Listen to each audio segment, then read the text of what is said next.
নামাজ 5 ওয়াক্ত ইমাম সাহেবের পিছনে পড়ে, রাতে আসার পরে কিন্তু বের হয় না, সবার শেষে বের হয়। গুনগুন গুনগুন করে আল্লাহর কালাম মসজিদের একটা পাশে বসে তেলাওয়াত করে সবাই তাড়াহুড়া করে বের হয়। কিন্তু মুরব্বীরা দিন আনে দিন খায়। এমন গরিব মানুষ, এই লোকটা কিন্তু বের হয় না। হঠাৎ করে বাবা, হঠাৎ করে লোকটা কিছুদিন পরে মারা যায়। এলাকার নিয়ম হলো গরিব শ্রেণীর লোক হোক আর ধনী শ্রেণীর লোক হোক, সামাজিক গোরস্থানে দাফন করলে টেয়া দেওয়া লাগবে, ফি দেওয়া লাগবে। কিন্তু এই লোকটা মারা গেছে, তারে ফি দেওয়ার মতন গোরস্থানের জায়গা খরিদ করে দাফন করবে এই অর্থ এবিলিটি নাই। সন্তানদেরকে ডাকাইলো, সন্তানটাকে পারছি না। আল্লাহর রাস্তা যদি পারেন ফি সাবিলিল্লাহ আমার বাবার একটু দাফনের ব্যবস্থা করেন। রাজি হয় না।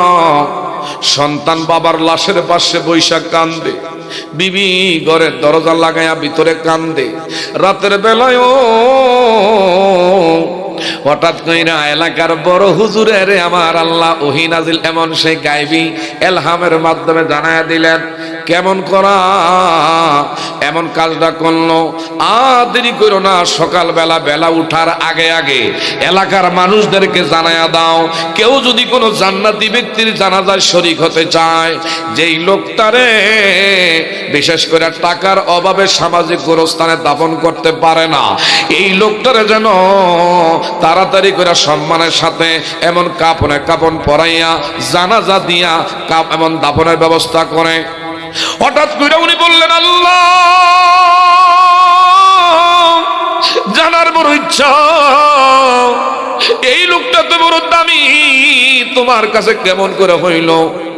আমার আল্লাহ কয় এগুলা আগে বলবো না, তাড়াতাড়ি কইরা এরে দাফন করো। এলাকার মানুষদেরকে জানাইলেন, তোমরা কি জান্নাতি ব্যক্তির জানাজা দিতে চাও কি চাও না? যারা জানাজায় শরীক হইবা তোমাদের অতীতের গুনাহ মাফ করে আল্লাহ জান্নাতি তোমাদেরকে বানাইবো। আরেকটু জোরে কর। অথচ নাম লিখতে গেলে সিরেলায়। আমার ভাইরাও, বিশেষ কইরা এমন একটা লোক আমার আল্লাহরে খুশি করছে, টাকার অভাবে দাফন করে নাই, আর দেরি করে নাই, সকাল বেলায় জিনারে দেখাইলো। ইনি আমার ভাইরা টাকা হাতে নিয়া দৌড়ে বাড়িতে গেছেন। তার বাড়িতে গিয়া দেখে সন্তানরা কান্না করে, মহিলাটা ঘরের ভিতরে কান্না করে। ছন্মনির فقد قال الله تعالى في كلامه المجيد والفرقانه الحميد أعوذ بالله من الشيطان الرجيم بسم الله الرحمن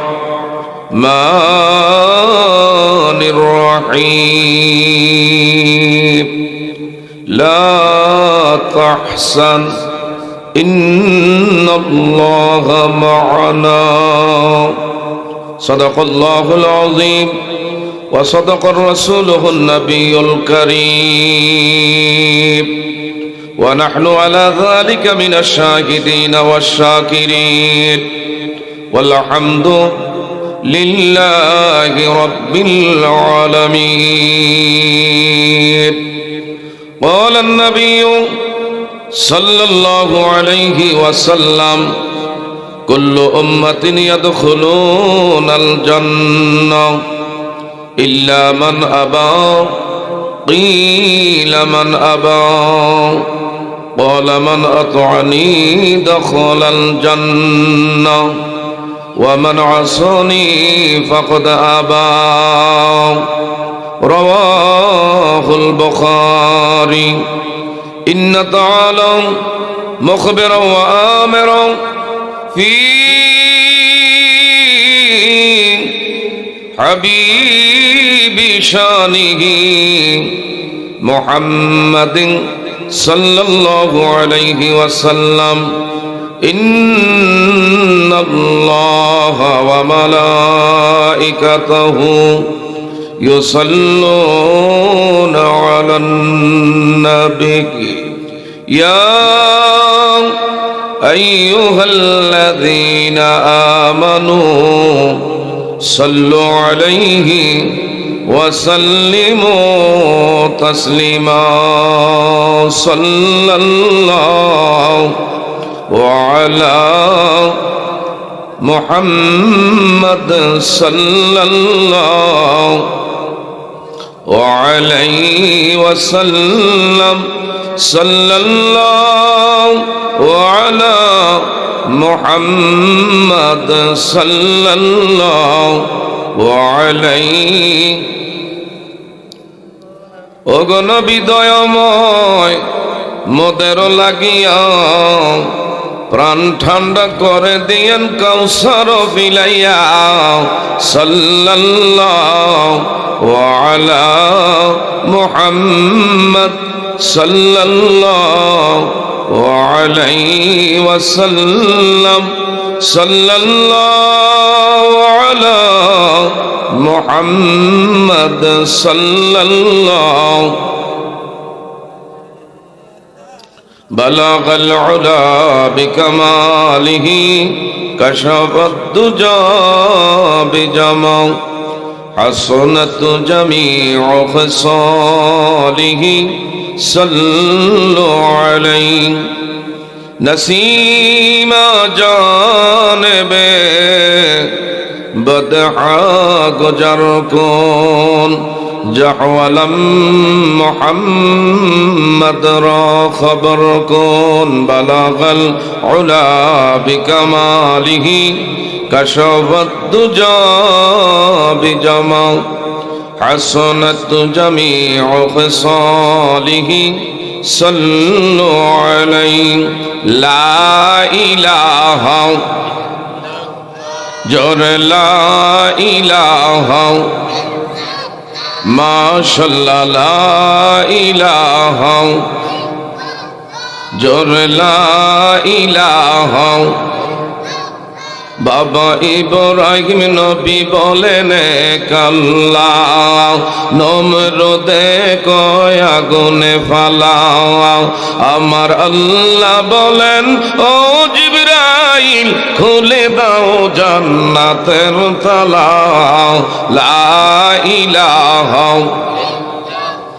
কালিমা লা ইলাহা আসিয়ায় বলে কাল্লাহ উমায়ায় দিত বিষম জ্বালাও আমার আল্লাহ বলেন ও জিবরাইল খুলে দাও জান্নাতের তালা লা ইলাহা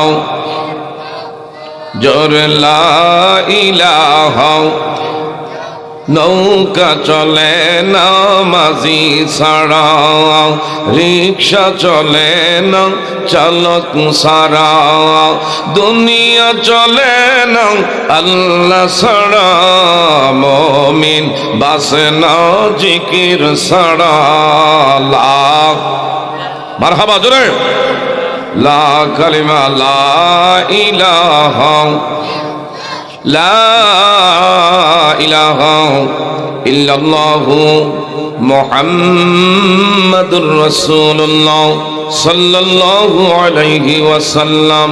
সকলে একটু জবান খুলে বলা যাবে নি আলহামদুলিল্লাহ। নাওতলা মধ্যপাড়া নুরানি হাফিজিয়া ও এতিমখানার উদ্যোগে আজকের 15তম বার্ষিক তাফসীরুল কোরআন মাহফিলের বাদশাহ আয় আল্লাহ তাআলা বিশেষ করে আপনার দয়ায় অনুগ্রহে এই আপনার গোলামগুলো আপনার নামের জিকির আপনার হাবিবের শানে কয়েক মর্তবা দুরূদ শরীফ আদায় করে আয় আল্লাহ তাআলা আজকে আমাদেরকে যথারীতি যথা সময়ে এই জায়গার মধ্যে বসার সুযোগ করে দিয়েছেন।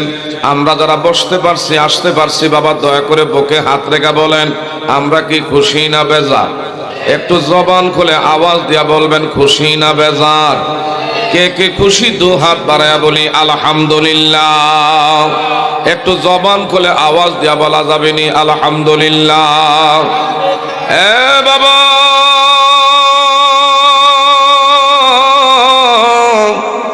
নিঃশ্বাসের আমাদের কারো বিশ্বাস নাই, আগামী দিন পর্যন্ত বেঁচে থাকবো, এই সময়টা তুমি আমি মাহফিলে সময় দিব, এই নিশ্চয়তা কেউই দিতে পারবো না। আগামী দিনের সময় তুমি আমি কবরের জগতে থাকতে পারি, ঠিক না ভাই? ঠিক বাবা? আমার বিশেষ করে নওজোয়ান যুবকেরা খেলায় খেলায় আজকের সময় তুমি আমি হারিয়ে না ফেলি বাবা। তোমাদেরকে বলে যাই, তোমাদের মতন যুবকদের কারণে ইসলাম দুনিয়াতে বিজয় হয়েছে। যুবকদের ভূমিকা ইসলামের সর্বক্ষেত্রে সব চাইতে তারা কোরবানি করেছে। আমাদের যুব সমাজরা বর্তমানে সময় পাইলে মোবাইলের ফেসবুক নিয়ে খালি স্ট্যাটাস মারে। আমাদের যুব সমাজেরা সময় পাইলে কারণ মোবাইলের বর্তমান ইউটিউব নিয়ে খুব ব্যস্ত। আমাদের যুব সমাজেরা সময় পাইলে বিশেষ করে ক্রিকেট খেলা নিয়ে খুব ব্যস্ত। আমাদের যুব সমাজেরা সময় পাইলে এমন শাস্টলের স্টলে খোঁজ গল্প করে। আমাদের যুব সমাজেরা এখন সময় পাইলে অধিকাংশ যুবকদেরকে দেখা যায় বন্ধু বান্ধব নিয়া এমন বিশেষ কইরা দুনিয়ার জমিনে বেহুদা অনর্থক নিরর্থক কথাবার্তায় ব্যস্ত থাকো। এ বাবা তোমাদের পায়ে ধরে বলে যায়, আজকা মাহফিলটারে গনিমত মনে কইরা দয়া করে আমরা প্যান্ডেলের মধ্যে বসে যাই। এই জায়গার মধ্যে থাকলে লাভ। মানসালাকা তরিকন ইয়ালতামিসু ফীহি সাহালাল্লাহু লাহু তরিকাম মিন তুরুকিল জান্নাহ। হাদিসে কারিমার মধ্যে আসছে, যারা আল্লাহ এবং তার রাসূলের সন্ধানে কিছু সময় বিশেষ করে আমার ভাইরা জানার উদ্দেশ্যে যারা কদম জমিনের মধ্যে দিয়েছেন, গোটা পৃথিবীর সমস্ত মখলুকাত তোমার আমার জন্য এই মুহূর্তে মাগফিরাত কামনা করবে। শুধু তাই না, সাহালাল্লাহু লাহু তরিকাম মিন তুরুকিল জান্নাহ। আল্লাহ না করুক শিখার উদ্দেশ্যে এই মাহফিলের মধ্যে যদি কদম দিয়া কেহ তুমি আমি মারা যাই, তোমার আমার ভাগ্য অত্যন্ত ভালো।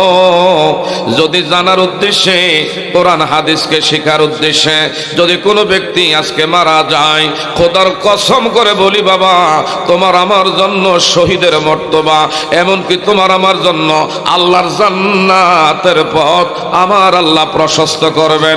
একটু জোরে বলবেন নি বাবা আলহামদুলিল্লাহ। আমার মা মহিলারা গো,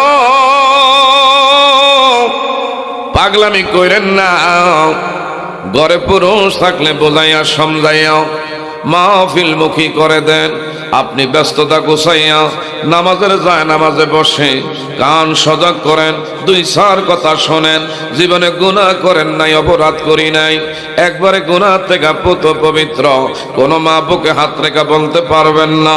আজকাল সুযোগ আসছে এই নাওতলা মধ্যপাড়া বড়বাড়ি নুরানি হাফিজিয়া মাদ্রাসা ও এতিমখানার এই তাফসিরুল কোরআন মাহফিলে গোমা যারা দুই চার কথা শুনবেন, কোরআনের সংস্পর্শে থাকার কারণে আপনার ছোট্ট ছোট্ট গুনাহগুলো আল্লাহ মাফ কইরা সাফ কইরা রহমতের দ্বারা আমল নামা আল্লাহ ভারী কইরা দেওয়ার ক্ষমতা আছে না নাই? আমার আল্লাহ কোরআনুল কারীমে কত সুন্দর করে জানিয়ে দিচ্ছেন, ওয়াইজা কুরিয়াল কোরআনু ফাসতামিউ লাহু ওয়া আনসিতু লাআল্লাকুম তুরহামুন।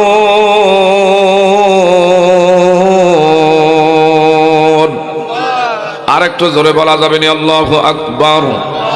হে বাবা, তোমার আমার জবানের মালিককে আরেকটু আল্লাহর নামটা আওয়াজ হবে বাবা। সামনে জাতীয় নির্বাচন চলে আসছে। একজন ক্যান্ডিডেটের পক্ষে যদি নির্বাচনী ক্যাম্পিং করেন, এক কাপ চা খাওয়াইলে কি যে জোশ মারি, কি যে কুদানি মারি, কি যে হাল মারি, কি যে লাভ মারি। এক কাপ চা খাইলে 5 টাকা যদি খরচ করি, তার পিছনে কি হাল মারি।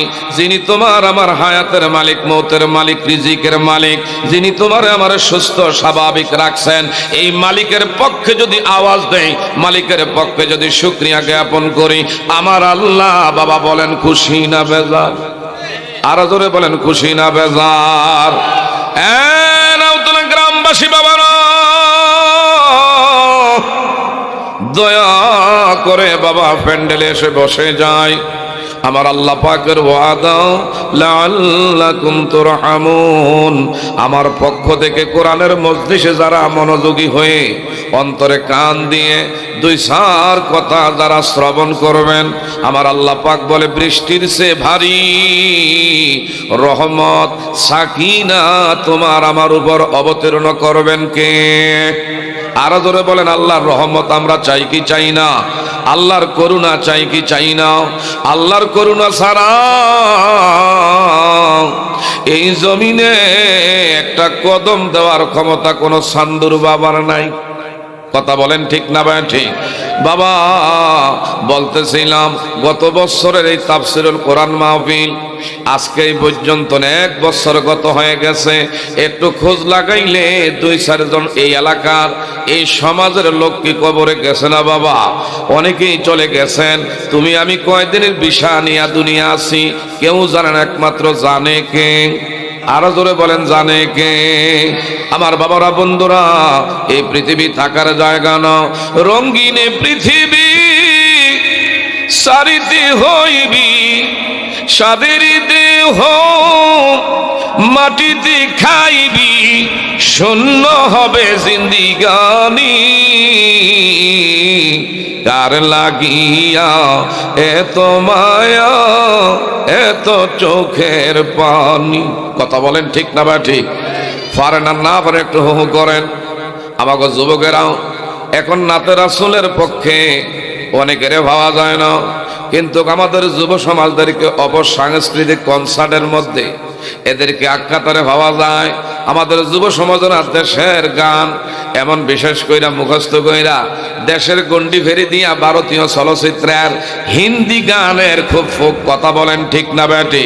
কিন্তু যিকরুল আম্বিয়াই মিনাল ইবাদাতি ওয়া যিকরুস সলিহিনা কাফারা। আমার নবীর নাতে রাসূলের দ্বারা সওয়াবে আমার আপনার জন্য আল্লাহ বর্ধিত কইরা দিবেন। একটু জোরে বলা যাবে নি বাবা মারহাবা?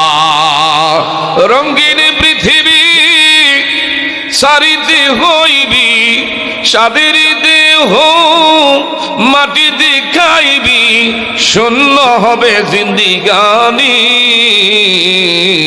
কার লাগিয়া এত মায়া এত চোখের পানি? কার লাগিয়া এত মায়া এত চোখের পানি? সন্ধ্যা হলে ডুবিবি বেলা, সাঙ্গ হবি ববিরি মেলা। কেহ দিবি আখিরি গোসল, কেহ আনবে আতর দানি। কার লাগিয়া এত মায়া এত চোখের পানি? বলেন, কার লাগিয়া এত মায়া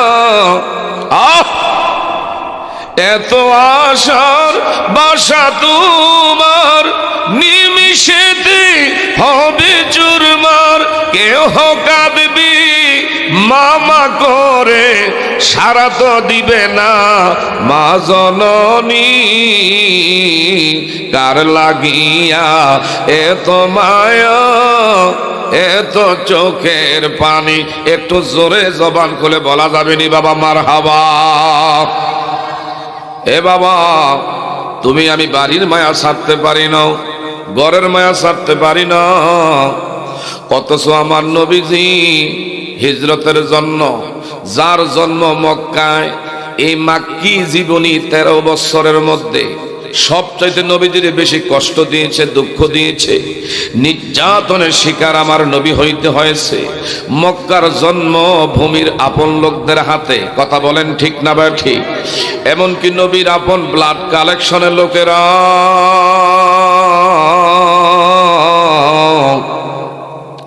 আমার নবীকে চিরতরে দুনিয়া থেকে বিদায় করে দেওয়ার জন্য তারা সিদ্ধান্ত করে ফেললেন। আমার আল্লাহ আর দেরি করে নাই, আমার আল্লাহ পাক তার বন্ধু হাবিবুল্লাহ জিবরাইল আমিনের মাধ্যমে জানাইলেন, বন্ধু এই মক্কায় আর আপনার থাকার দরকার নাই। আমি আল্লাহ সিদ্ধান্ত করে ফেলেছি আপনি অচিরেই মদিনায় হিজরত করা লাগবে। সুবহানাল্লাহ কর। আমার মদিনাওয়ালা আর দেরি করে নাই, তাও আল্লাহ জানাইছে হিজরত যে করবেন রাতের যেই কোনো অংশে আমার আল্লাহ আপনার হিজরত করাইবে। আমার নবীজি দৌড়ে গেছেন সাইয়েদেনা হযরতে আবু বকর সিদ্দিক রাদিয়াল্লাহু তাআলা আনহুর কাছে। বাবা আবু বকর সিদ্দিক সর্বপ্রথম আমার নবীর কাছে, দ্বিতীয় কোনো জুব্বা নাই, অথচ তৎকালীন সবচাইতে বড় ধনাঢ্য সাইয়েদেনা আবু বকর সিদ্দিক, যিনি আমার ভাইরা 8টা জুয়েলারের দোকানের ব্যবসার প্রতিষ্ঠানের মালিক। মারহাবা কোন সে আবু বকর সিদ্দিক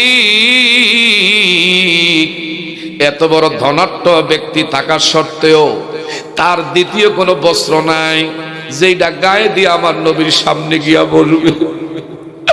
আবু বকর সিদ্দিক আমার ভাইরা একটা সালার শট সংগ্রহ করলেন, সালার শটটা দিয়া সেলাই করা শুরু করলো। এটা দিয়া কোন রকম শরীরটারে ঢাইকাও, বিশেষ করে সতরটারে ঢাইকাও আমার নবী সাল্লাল্লাহু আলাইহি ওয়াসাল্লামের সামনে গিয়ে বসছে। আমার নবীজি আবু বকর সিদ্দিকের চেহারা দিকে তাকাইয়া তাকায় কান্দি আর দিকে বলে, আবু বকর আজকে তুমি যেই কামাই করে নিয়েছ, আজকে তুমি আমার আল্লাহর প্রতি যে কোরবানি করেছ, আমার আল্লাহর আসমানের যত ফেরেশতা আছে তোমার রঙে তার আজকে রঙিন হয়ে গেছে। তুমি যেই পোশাকটা গায়ে দিয়ে আমি নবীর সামনে আসছো, আসমানের ফেরেশতারা এমন বিশেষ কইরা এই সালার সডের পোশাক গায়ে জড়াইয়া সমস্ত আসমানবাসীরা আজকে তোমার এই আমলটা খুশি হয়ে আছে। একটু জোরে বলবেন নি বাবা আলহামদুলিল্লাহ। সে আবু বকর সিদ্দিক রাদিয়াল্লাহু তাআলা আনহুর বিবরী কষ্ট রে কেমনে গো বাবা, পূর্ণিমার জ্যোৎস্না রজনীতি, পূর্ণিমার এমন জ্যোৎস্না রজনীতে মা আয়েশা সিদ্দিকা হুজরা শরীফের সামনে বৈশা বৈশা আকাশের দিকে তাকিয়ে রয়েছে। এমনি আমার নবীজি হুজরা শরীফের মধ্যে প্রবেশ করবে। আমার দয়ার নবী মায়ের নবী ডেকে বলে, ও আয়েশা, কি তুমি আকাশের দিকে তাকায়া তাকায়া গণনা করো? নবী গো, একটা বিষয় আমার জানার বড় আগ্রহ। কয় কি? আপনি কি জানেন কিনা নবী গো, আকাশের তারকা রাজি সম পরিমাণ নাকি কার আমল নামা আছে? আরো আসতে কোন আঙ্গো সুবহানাল্লাহর আওয়াজ যদি আমাকে মা মহিলারা শুনে হয়তো আমাকে ঘরে জায়গা না হইতারে, এই জন্য অনেকে আওয়াজ দেন না। আর ওই মেয়া রাগ গোসা থাকলে ঘরের মধ্যে আছে, মাহফিলে তো আমার আল্লাহর সাথে নাই। কথা বলেন ঠিক না বাটে? তাইলে আওয়াজ যদি কি অসুবিধা? এখন তো আর মামলার ভয় নাই। এখন তো তোমার আমার বিশেষ করে মাহফিল করতে 33টা শর্ত মাইনা মাহফিল করা লাগে না। কথা কোন ঠিক না বাটে? আগে তো শর্ত যদি আপনি আমার ভাইরা মানছেন, তারপরে মাহফিলের অনুমতি পাইছেন। শর্ত নাম্বার 1, 1 নম্বরে আপনি ওয়াজ করবেন, ঠিক আছে, কিন্তু আসমানের নিচে আর আসমানের উপরে, অর্থাৎ মাটির তলে আর আকাশের উপরের ওয়াজ করবেন। দেশের প্রেক্ষাপট নিয়ে ওয়াজ করা যাবে না। 2 নম্বর বিষয় হইল, যা দেখছেন তা বলা যাবে না, যা শুনছেন তা কিন্তু কোয়া যাবে না। এমনকি বিশেষ করে আমার ভাইরা এই মাহফিলের লাগে আপনি থানার মধ্যে গেছেন, থানায় গেলে ওসি কয় ডিসি বরাবর চিঠি লেখেন। ডিসি বরাবর গেলে কয় আপনি কারে কারে মাহফিলের মধ্যে বক্তা দাওয়াত করেছেন। বক্তা যদি তাদের মন মতন হইতো, অনুমতি নামা দিত, এদের মন মতন না হইলে কইতো মাহফিল করা যাবে না, যদি জোর করে করেন দইরা নিয়ে আমু। এখনকার ঝামেলা আছে। তাইলে এখন একটু আওয়াজ দেন না কেন বাবা? নারাই তাকবীর করে বাগিন একটু দয়া করে আওয়াজ দেন, নারাই তাকবীর। কোরআন সুন্নাহর আলো, কোরআন সুন্নাহর আলো। ওয়াজ মাহফিল জিন্দাবাদ। ওয়াজ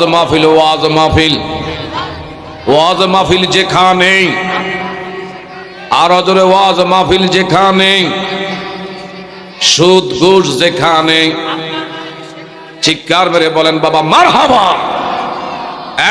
বাবা গভীর মনোযোগ।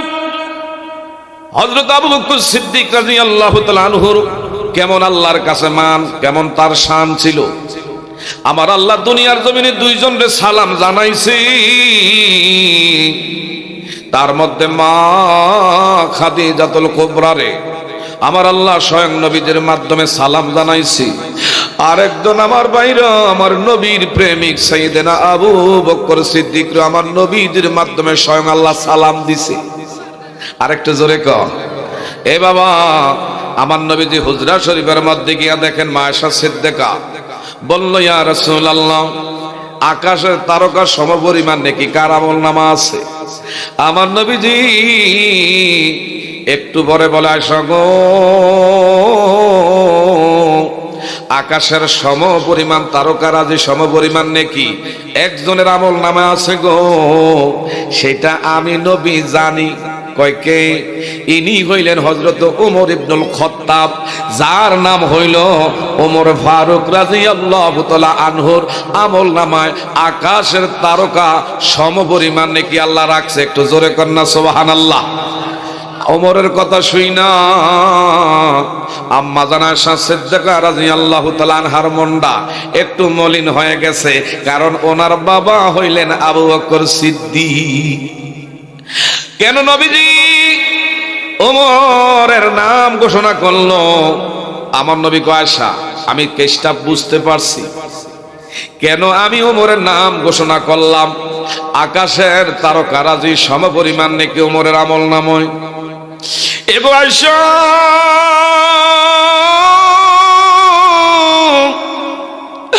আমার ওমরের গোটা জীবনের নেকি যদি এক পাল্লায় দেওয়া হয়, আর যদি তোমার বাবা আমার শ্বশুর, দুইজনে তো শ্বশুর, কিন্তু আমার শ্বশুর আবু বকর সিদ্দিকের যদি এক রাইতের আমল আরেক পাল্লা দেওয়া হয়, ওমরের গোটা জীবনের আমলের চেয়ে আবু বকর সিদ্দিকের এক রাইতের আমল অনেক বেশি। আরেকটু জোরে কন্যা। ওইটা হইল হিজরতের ঘটনায় আবু বকর সিদ্দিক যেইভাবে নিজের জান বাজি রাইখা আমার নবীর বিশ্রামের ব্যবস্থা করাইল। এ বাবা গভীর মনোযোগ। আমার দয়ার নবী, মায়ার নবী, ইসলাম এত সহজে আসে নাই। ইসলাম আসতে গিয়ে অনেক রক্ত, অনেক চড়াই উতরায় পার করতে হয়েছে।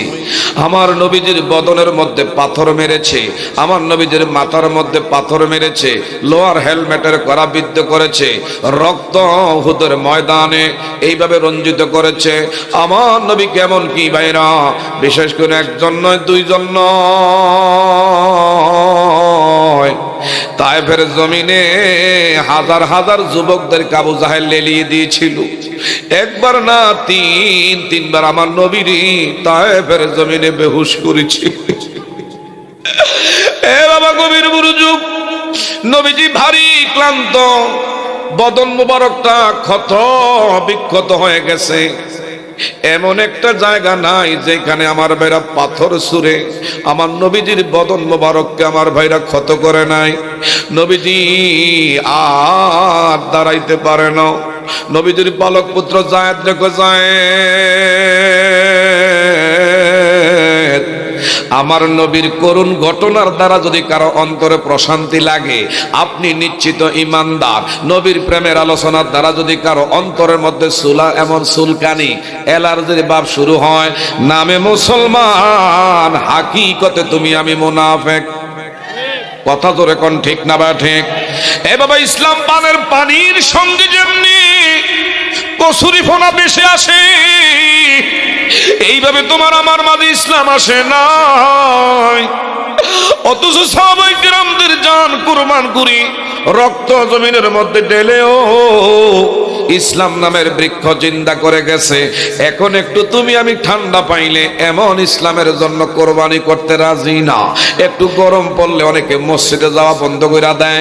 একটু যদি বাবারা সাহাবায়ে কেরামরা প্রতিযোগিতা করতো খালি কেমনে দুনিয়া না আখেরাত কামাই করা যায়, আর এখন আমরা শুধু দুনিয়া কামাই করার প্রতিযোগিতা করি। কথা বলেন ঠিক না বা ঠিক? বলতেছিলাম আমার নবীজির এমন সিদ্ধান্তের জমিনে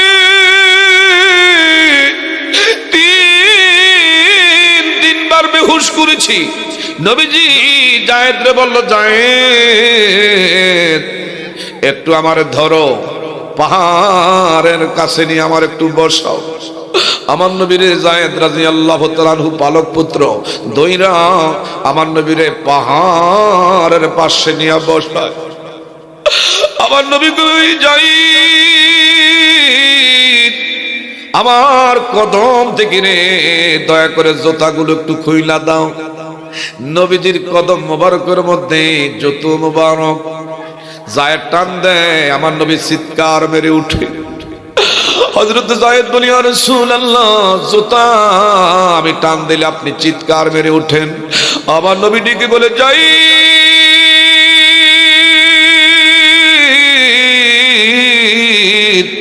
তুমি আমার কদমের থেকে জুতা ধরে টান দাও না, আমার মনে হয় আমার কলিজা ধরে টাইনা ছিঁড়ে ফেলছো। এইভাবে কাঁঠালের আঠার মতো আমার ভাইরা তায়েফের জমিনে বেঈমানের বাচ্চারা পাথর মেরে মেরে আমার নবীজির বদন মোবারক থেকে রক্ত জড়তে জড়তে কদমের মধ্যে এইভাবে কাঁঠালের আটার মতো জমাট হয়ে গেছে। আমার নবীজি ডাইনে তাকায়, বামে তাকায়, হঠাৎ করে একটু দূর দিকে তাকাইয়া দেখে একটা বসতি স্থাপনা। জায়েদ রে বলল, জায়েদ আপনাকে কষ্ট হয় নাকি বাবা? আপনাদের কি কষ্ট হয়? ও আজকে আরেকটি চলবে, আরো যেরকম চলবে কি চলবে না? আজকে শীতের রাত্রি দেখা অনেকে এখনো সিদ্ধান্তহীনতায় ভুগতেছে, যাবো কি যাবো না। কথা জোরে কোন বাবা, ঠিক না ভাই ঠিক? এ বাবা আমার নবী জায়েদ রে কই যে একটা বসতি স্থাপন আমি দেখতে পাই। জায়েদ রে আমি তো ক্ষুধার্ত, কলিজা আমার পেটে যাওয়ার উপক্রম, তুমি একটু ঘরের দরজা আমার সালাম পৌঁছায়া দাও। ঘরে যদি কোনো রসদপত্র খাবার থাকে আমার লাগে একটু খেদমতের যেন ব্যবস্থা করে। জায়েদ কয়, নবী গো সিনা নাই জানা নাই, আমি গিয়া দাঁড়ামু এক আমনে তিনবার তায়েফের জমিনে আপনারে বেহুশ করেছি, এখন আবার আপনার পক্ষে সালাম পৌঁছে এখন বিপদ জানি হয়। নবী কয়, যাও না। জায়েদ ঘরের দরজায় গিয়ে সালাম দেয়, আসসালামু আলাইকুম ইয়া হালাল বাইত। ভিতরে থেকে জবাব দেয়, কে? ও আমি হইলাম নবীর পালক পুত্র, আমার নাম জায়েদ। নবীজি আপনার বাড়ির সীমানায় পাশে বসা। মহিলাটা ভিতরে থেকে কয়, কেন আপনি দরজায়?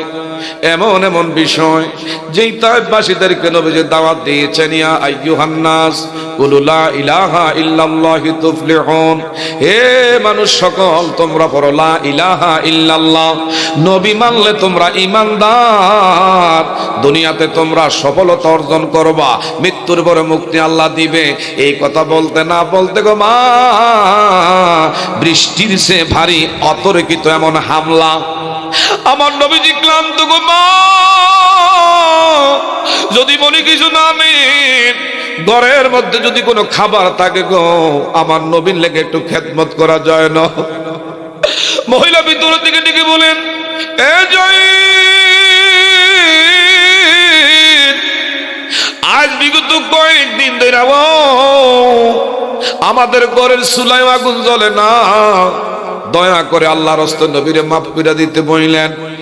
আমার নবী কয়, জায়েদ খাবার নাই শুনলাম, এখন দেখো তো ঘরের মধ্যে একটু পানি আসেনি, আমার একটু পানি পান করাইতে দাও।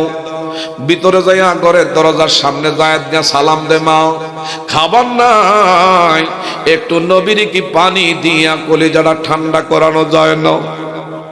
মহিলা ভিতরে টিকে টিকে বলে, যাই একটা ডাক দিয়ে বলেন না আল্লাহ। আর একটু জোরে বলা যাবে না আল্লাহ?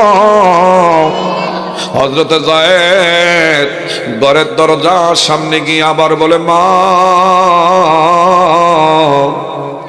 আমার নবীজি বাড়ি ক্লান্ত, কলিজা পেটে যাওয়ার উপক্রম, খাবার নাই, তাতে অসুবিধা নাই, একটু কি নবীর পানি পান করানো যায় না? মহিলাটা ভিতরের থেকে ডেকে বলে, আজকে কয়েকদিন ধরে আমার ঘরের মধ্যে কোনো এক ফোঁটা পানি নাই। আমার স্বামী যে দিন বাইরে কাজ কইরা সামরার পাত্র আছে, পানি পায়, ওই দিন আমরা পানি পান করি, যেদিন পানি পায় না আমরাও না খাইয়া এমন থাকতে হয়। আমার নবীর বইলেন আজকে এক ফোঁটা পানি ঘরের মধ্যে নাই। আমার নবীর কাছে যায়েদ বললে, নবীজি ডেকে বলে, যায়েদ রে,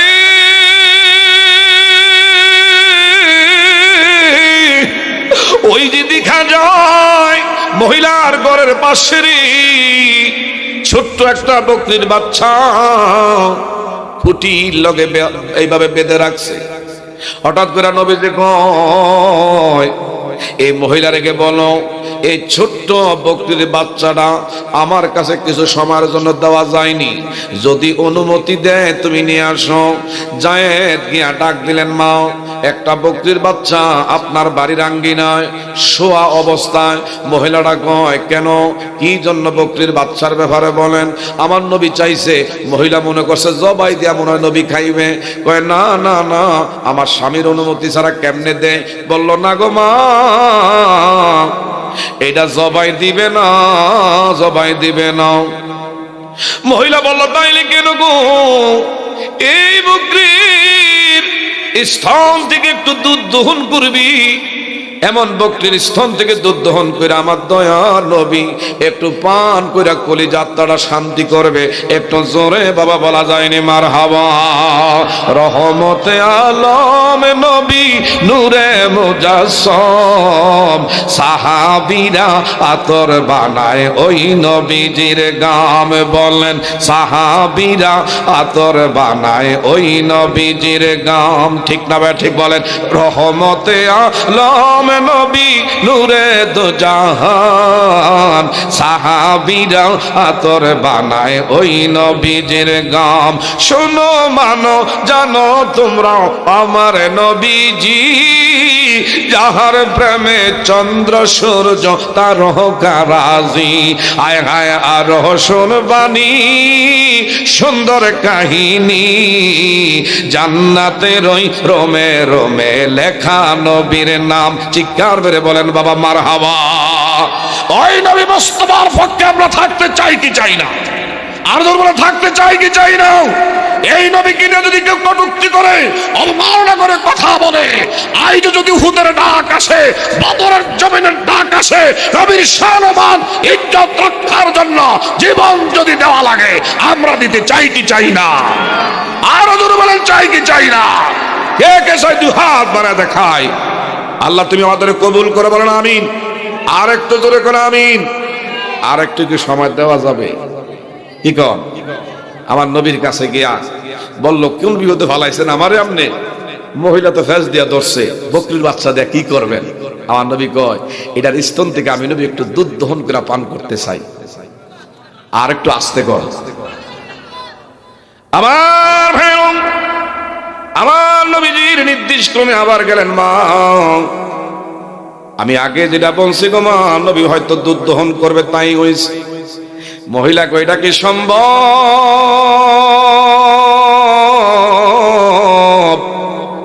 কোথায় হইল? ছোট্ট প্রাপ্ত একটা বকরির বাচ্চা, এইটার এখনো বয়স হয়েছে না, কেমনে নবী দুধ দহন করবে? এটা তো অবিশ্বাস্য বিষয়। বলল, মা, এই ব্যাপারে আপনি চিন্তা করা লাগবে না। বলল, এটা অসুস্থ দুর্বল দেখে আমার স্বামী মাঠে ময়দানে চড়াইতে নেয় না, ঘাস খাওয়াইতে নেয় না। আমার নবীর নাম ধরি এমন বকরির বাচ্চার কাছে যখন দাঁড়াইল, নবীর নাম শোনা মাত্র দুর্বল বকরির বাচ্চা আমার আল্লাহ সবল করে দিল। আরেকটা জোরে, আমার আল্লাহ সবল করে দিয়েছে। এমন যায়েদ বকরির বাচ্চাটা কোলে কইরা আমার নবীর সাল্লাল্লাহু আলাইহি ওয়াসাল্লামের সামনে নিলেন। আমার নবীটিকে বললেন, যায়েদ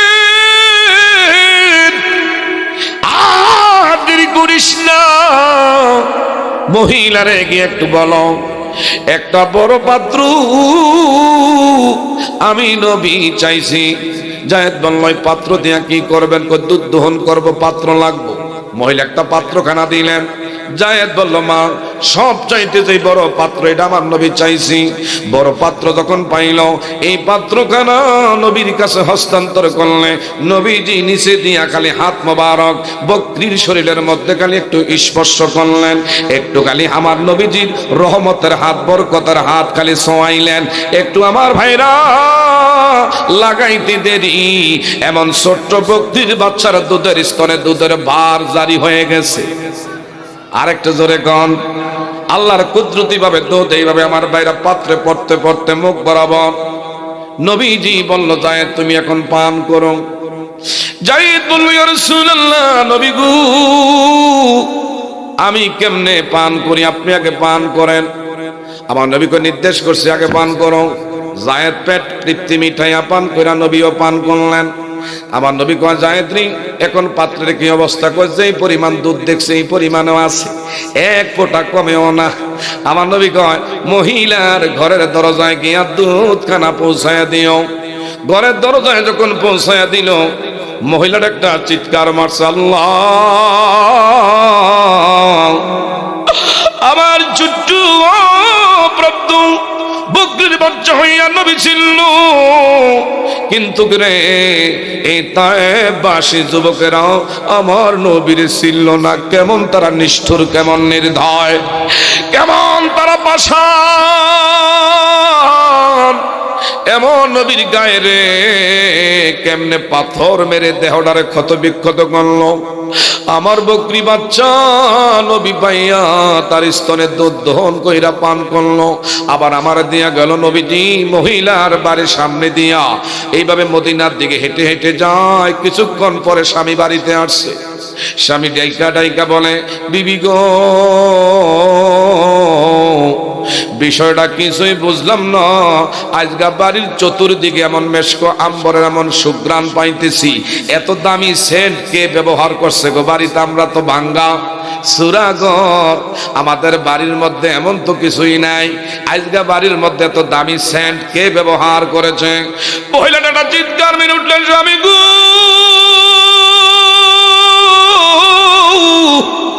কিছুক্ষণ আগে আমার দয়ার নবী মায়ার নবী আমাদের বাড়ির আঙ্গিনায় কিছু সময় কুরবানি করেছিল।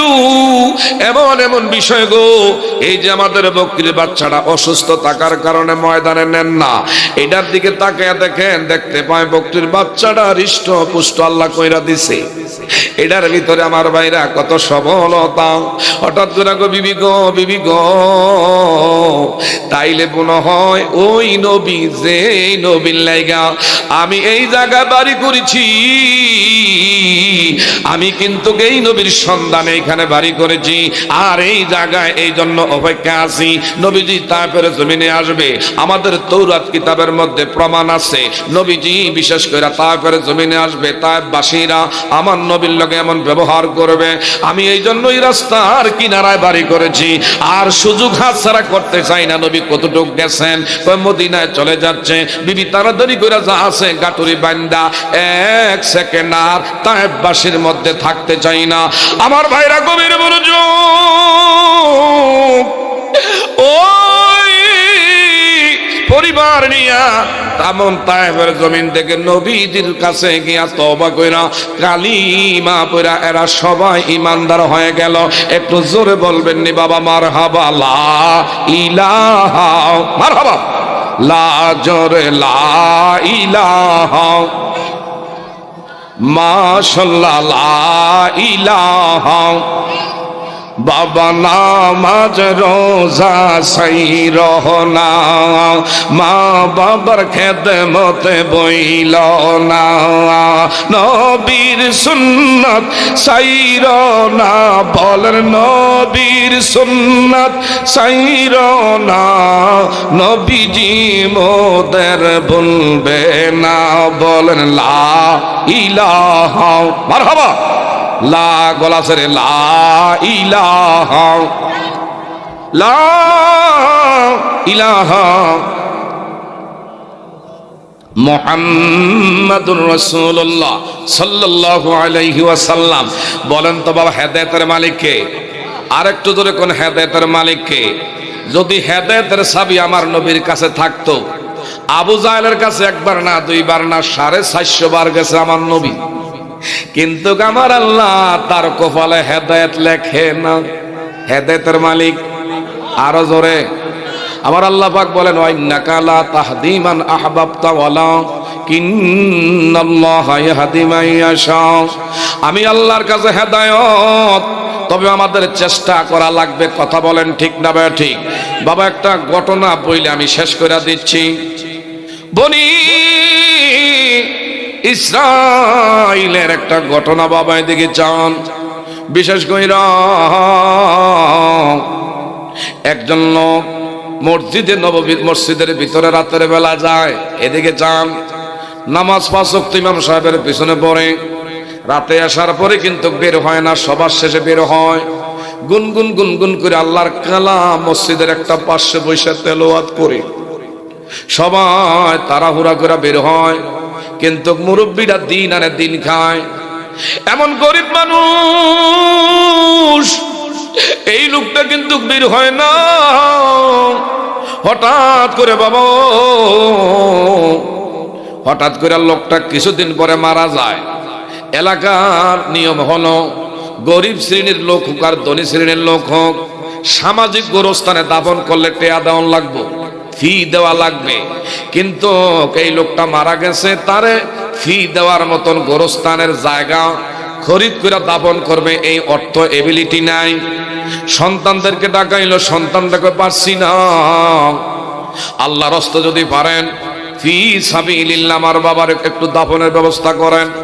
রাজি হয় না। সন্তান বাবার লাশের পাশে বৈশাখ কান্দে, বিবি ঘরের দরজা লাগাইয়া ভিতরে কান্দে। রাতের বেলায় হঠাৎ কইরা এলাকার বড় হুজুরের আমার আল্লাহ ওহী নাজিল এমন সেই গায়বী এলহামের মাধ্যমে জানায়া দিলেন, কেমন করা এমন কাজটা করলো। দেরি করো না, সকালবেলা বেলা উঠার আগে আগে এলাকার মানুষদেরকে জানায়া দাও, কেউ যদি কোনো জান্নাতি ব্যক্তির জানাজায় শরীক হতে চায়, যেই লোকটারে বিশেষ করে টাকার অভাবে সামাজিক গোরস্থানে দাফন করতে পারে না, এই লোকটারে যেন তাড়াতাড়ি করে সম্মানের সাথে এমন কাপন পরাইয়া জানাজা দিয়া এমন দাফনের ব্যবস্থা করে। হঠাৎ করে উনি বললেন, আল্লাহ জানার বড় ইচ্ছা, এই লোকটা তো বড় দামি, তোমার কাছে কেমন করে হইল? আমার আল্লাহ কয়, এগুলা আগে বলবো না, তাড়াতাড়ি কইরা এর দাফন করো। এলাকার মানুষদেরকে জানাইলেন, তোমরা কি জান্নাতি ব্যক্তির জানাজা দিতে চাও কি চাও না? যারা জানাজায় শরীক হইবা, তোমাদের অতীতের গুনাহ মাফ করে আল্লাহ জান্নাতি তোমাদেরকে বানাইবো। আরেকটু জোরে কর। অথচ নাম লিখতে গেলে সিরেলায়। আমার ভাইরাও, বিশেষ কইরা এমন একটা লোক আমার আল্লাহরে খুশি করছে, টাকার অভাবে দাফন করে নাই, আর দেরি করে নাই। সকাল বেলায় জিনারে দেখাইলো। ইনি আমার ভাইরা টাকা হাতে নিয়া দৌড়ে বাড়িতে গেছেন। তার বাড়িতে গিয়া দেখে সন্তানরা কান্না করে, মহিলাটা ঘরের ভিতরে কান্না করে। সন্তানদেরকে ডেকে বললেন, তোমরা কাইদো না, এমন দাফনের জায়গা যদি খরিদ করা লাগে, আমি টাকা দিয়া খরিদ করলাম, কাপন নিয়ে আসছি, গোসল দিয়া সুন্দর করে জানাজা পড়াইয়া খাটিয়া উনিও একটা কান্দে লইলেন। লইয়া কই, চলো গোরস্থানে। নিজে আগে কবরে নামছে, মাইয়াত্রে দইরা যখন কবরস্থ করে, ইনি ডেকে ডেকে বলে, আয় রে, জীবনে কত মাইয়াত্রে কবরে নামাইলাম, এমন সুগ্র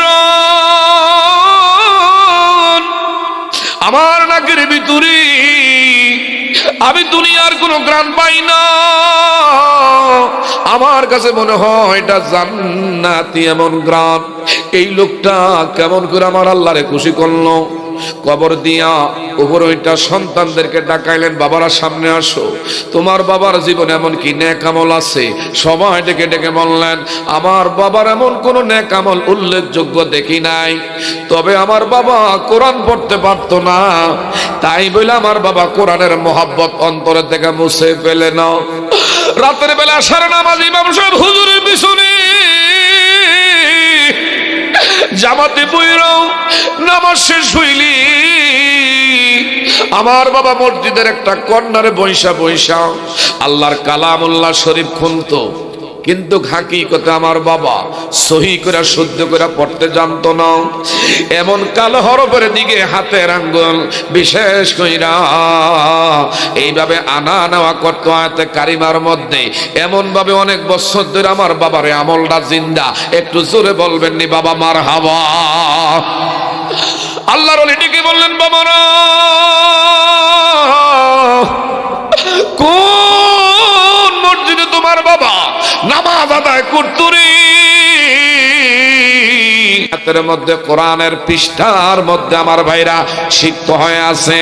এই কোরআনের একজন মূর্খ মানুষ হওয়া সত্ত্বেও মোহাব্বত করার কারণে উনি দুনিয়ায় থাকতে জান্নাত পেয়ে গেছে। বাবা এই কোরআনের বাগান নাওতলা মধ্যপাড়া বড় বাড়ি হাফিজিয়া এতিমখানা মাদ্রাসা, এই মাদ্রাসাটা হওয়াতে আপনারা খুশি না বেজার? আরো জোরে কোন খুশি না বেজার? আব্দুর রহিম করে একজন আমার ভাইরা মদখোর যুবক, বাবার টাকায় নেশা করতে করতে জীবন বরবাদ। একটা গোরস্থানের পাশে বর্তমান যুব সমাজরা ধ্বংসের দ্বার প্রান্তে, শুধু নেশা করার সাথে সক্ষতা করার কারণে। কথা কোন ঠিক না ভাই? ঠিক। অনেক ভালো ভালো ফ্যামিলির সন্তানরা আজকে আমার ভাইরা ধ্বংস হয়ে যাচ্ছে একটাই মাত্র কারণ, এমন কিছু সঙ্গ দোষ যেগুলা নেশা পানি করে। নেশা পানি করুন না এমন সক্ষতার কারণে, এমন লেখাপড়া করুন না বহু সন্তান আজকে রাস্তায় রাস্তায় ঘুরা ঘুরা খায়। কথা বলেন ঠিক না বা ঠিক? এ বাবা কবির মনোযোগ,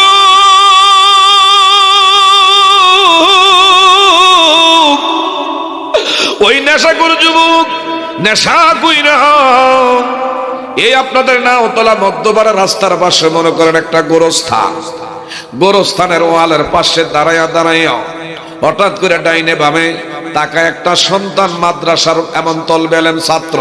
এ বাবা আমার দিকে চান, মাদ্রাসার একটা তলবে এলেম একটা ছাত্র গোরস্থানের ভিতরে দাঁড়ায়া দাঁড়ায়া মালিকের দরবারে হাত বাড়ায়া কান্দে, রব্বির হামহুমা কামা রব্বায়ানি। সাইন বললে কোনো গুণ হইব নি বাবা? একটু বলেন না, রব্বির হামহুমা কামা রব্বায়ানি সগীরা। সন্তান মাদ্রাসার তলবে এলেম ছাত্র কান্না করে, কিন্তু গাছগা মদখোর যুবকের অন্তরের মধ্যে নারাম আসছে। আমি গোরস্থানের ওয়ালের মধ্যে টেক লাগাইয়া নেশা কইরা আমি সময় দেই, আর বাচ্চারা মাদ্রাসার গোরস্থানে নিশ্চয় তারা আপনজন কেউ কাছে গিয়া, বাবা গো তোমার নাম পরিচয়, কেন তুমি গোরস্থানে কান্না করো, কি হয়েছে? হুজুর গো বলল, বা বড় ভাই এমন এমন বিষয়, আমার মা বাবা দুইজনে দুনিয়ার থেকে বিদায় নিয়েছে, আমার মাও নাই বাবাও নাই,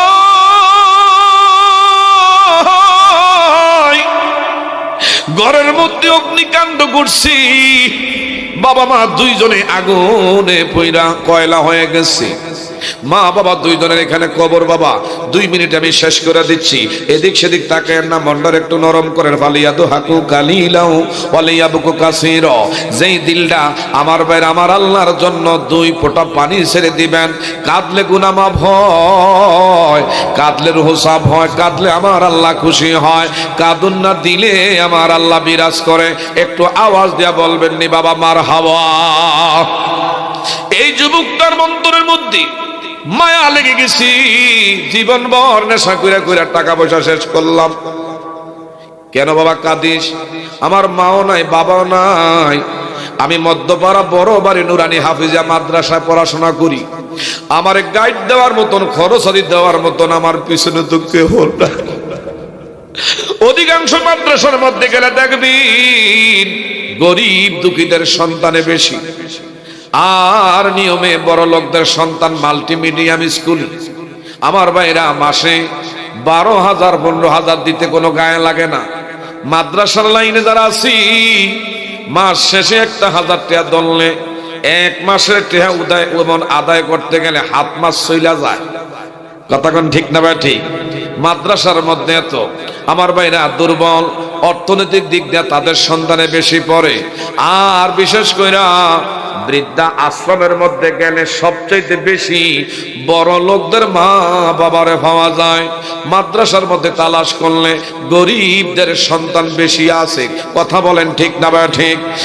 ওই নেশাখোর যুবক বললো, বাবা কেন কাঁদিস? কয় আমারে অর্থ দেওয়ার মতন আমার কেহ নাই। কি হইছে? কয় আমার তৈল কিনার টাকা নাই, এই জন্য আমার মা বাবার কবরে এসে জিয়ারত কইরা কান্দি। কয় চল মাদায়া বাজার। মাদায়া বাজারের থেকে 1 কুইন্টাল তৈল। আগের কথা কই, এখন না ইলেকট্রিসিটি বাড়ছি, আগে তো এমন ছিল না। এমন 1 কুইন্টাল তৈল কান্দে লইয়া মাদ্রাসার মোহতামিম সাহেব হুজুরের কাছে এসে কয়, হুজুর গো, হুজুরে তো চিনছে, এটা তো আমাদের দেশের বড় নেশাখোর। কেউ বড় ভাই কি মনে করে ধরে যায় আর কান্দের মধ্যে কি 1 কুইন্টাল তৈল। এই বাচ্চাটার পৃথিবীতে যতদিন আমি বাচ্চা আছি লেখাপড়া করতে যত খরচ আদি লাগবো আমি একা তার খরচ বহন করব। আর যখন যেটা লাগবে আমারে বলবেন। এই কথা বইলা তৈল দিয়া রাতের বেলা ঘুমাইছে। ইজা জা আজালুহুম লা ইস্তাখিরুনা সাআতাও ওয়া লা ইস্তাকদিমুন। একটু জোরে বলেন আল্লাহু আকবার। ওই রাতের বেলা ঘুমাইছে, এই ঘুমটা জন্মের ঘুম হয়ে গেছি। সকাল বেলায় আপন জনেরা দেখে রে এই যুবক আর ঘুমের থেকে উঠে না, কানাকানি হয়ে গেছে, এই যুবক মারা গেছে। সবাই জানে নেশাখোর। হুজুরের কাছে গেলেন, সারা জীবন নামাজে করতে পারে না, রোজার মাসে রোজা রাখে না। এখন কি করা যায়? হুজুরে সিদ্ধান্ত নিলেন, এরে কোনো গোসল দেওয়া যাবে না, কাপড়ে কাপড় দেওয়া যাবে না, জানাজা দেওয়া যাবে না, মাটি দেওয়া যাবে না। এরে জঙ্গলার মধ্যে লাশ থুয়ে আসতে হবে। শ্রীগাল কুকুরে তার লাশটাই না খাবে। জঙ্গলার মধ্যে লাশ রেখে আসছে। রাতের বেলা আল্লাহ গায়বী ইলহাম জানাইলেন, এ আমার গোলাম, কারে জান্নাত দেওয়া কারে জাহান্নাম দেওয়া, কে ভালো আর কে মন্দ, এইটার জন্য আপনার জাস্টিফাই করার জন্য আমার আপনার আল্লাহ পাঠাইছে না। বলেন তো বাবা, কার মনে কি আছে একমাত্র জানে কে? আর একটু জোরে বলেন, আপনার অন্তরে খবর জানে কে? আমার ভাইরা, আল্লাহ জানাইয়া দিলেন তাড়াতাড়ি কইরা লোকটারে গোসলের ব্যবস্থা করেন। আমার আল্লাহ বলল গোসল করাইয়া কাপড়ে কাপড় পরাইয়া জানাজা দিয়া সম্মানের সাথে এই লোকটার যেন দাফন করা হয়। কারণ লোকটা আমার একজন মাহবুব, আমার একজন বন্ধু। হঠাৎ করে আল্লাহ, এই লোকটা কেমন করে আপনার বন্ধু হয়ে গেছে? ডাক ডেকে বললেন, আমার কোরআনের প্রতি সম্মান জানাইছে, একজন মাদ্রাসার তলবি ইলম ইতিমের প্রতি সে তার হাত বাড়াইয়া আজকে রাতের বেলা মারা গেছে। আমি আল্লাহর কাছে তার এই দৃশ্যটা এত ভালো লাগছে, অতীতের সব গুনাহ আমি মাফ কইরা আমি দুনিয়ায় থাকতে তার জান্নাত দিয়ে দিলাম। একজনে মদখোর যদি মাদ্রাসার খেদমত কইরা আল্লাহর জান্নাত কামাই করতে পারে, যারা এখানে বসা আছি, কে জানি বাবা হারাইছি, কে জানি মা হারাইছি, কে জানি বাবা শ্বশুর শাশুড়ি দাদা দাদি আপনজন যারা আজকে অন্ধকার কবরে, এরা তোমার আমার মুখের দিকে ডেলো ডেলো করে কান্দে। এই মা বাবা রুহি